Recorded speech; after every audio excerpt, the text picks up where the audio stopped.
Well, he did throw it away, according to many of you on Twitter anyway. But what really goes on in the back of a cab, and what we say in them, should it remain confidential?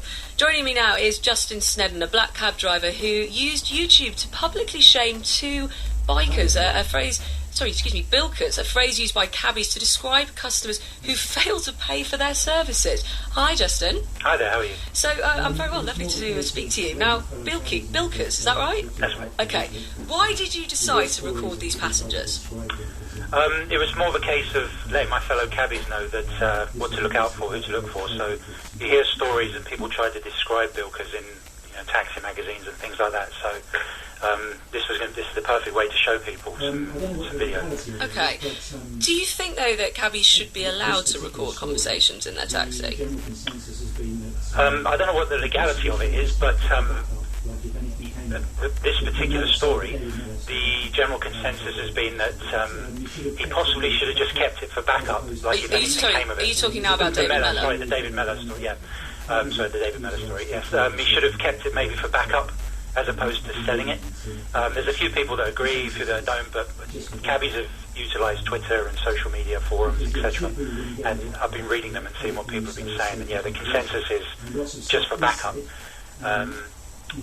Because it should be, when you get in a black cab, that everything you say is safe and confidential, and lots of stuff is said, and we don't repeat it. And lots of cabbies are on Twitter, and if stuff was repeated, Twitter would be full of stories and outing celebrities doing this or politicians doing that. And what have you heard? Go on then. Don't use any names. No names, no specific. Immediately I want to know what you've heard. So go on. Obviously, the drugs are known in the celebrity world. I've overheard a conversation about somebody telling me about, not telling me, so I apologise, they were discussing with their friends where they buy their drugs from, and it was quite shocking. That's as much as I'm going to say on that. Then I've picked up someone else who apparently works in the financial world. I'm not saying for banking or insurance or anything, but he was saying how it was his job to fix things that they'd not so much cover up, or try to cover up, financial things that people have got up to. Companies hire him, and kind of half of it is it real? Is it the truth? Why would he be making up such a silly story? And why would he be revealing this to a cab driver? It was very bizarre, so I just kind of listened to it. Okay, that's what you do, that's what you do. So hang on, he wasn't saying that to you, or he was? No, he was on his own. He was a sort of half an hour drive, and he was telling me the story. He'd had a few to drink. He wasn't completely drunk, but he was loose, and he was just saying, yeah, I do this, and they ring me up, and I've got it. And the stuff they get up to is just make you, just shocking. It's sort of a bit like a confessional, maybe, I imagine, in the back of a cab sometimes. Yeah, I mean, it's not.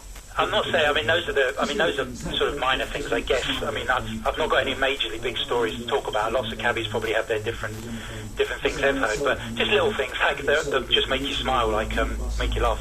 I remember taking a guy home, and he was on the phone. He's saying, "Yeah, sorry, honey.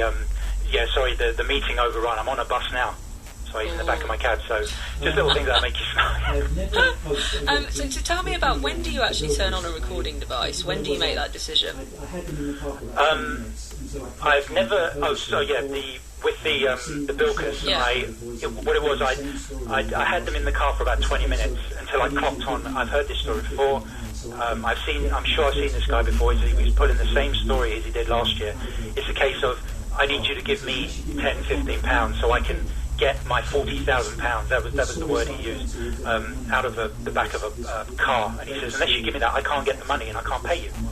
So the story started going towards then. I went, no, I know this, and I've read the story in taxi papers. This had come up. Other drivers had spoken about this, right. And I recorded it. And to be fair, I haven't heard it since, so maybe it's worked. And I'll tell you a little add-on to this. I was contacted several months ago. This has been on the YouTube for a few years.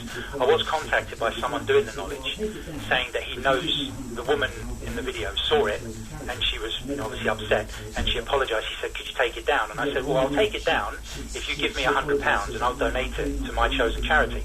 I never heard another word, so it's... Sorry, the woman who was featured in your video? Yeah, the woman in it. Wow. She apologised, says, I'm clean, I'm not doing anything anymore. I was whatever back then. So, I said, fine. give me money, give me £100 and I'll donate it to charity, which is a good... And what happened? Nothing, I never heard another word. Oh, so I bet you it was didn't. just... Coming back to the story that kicked this off, because we're going to ask the listeners for a few of their tales in a moment, but do you often get customers that tell you where to go, like David Mellor?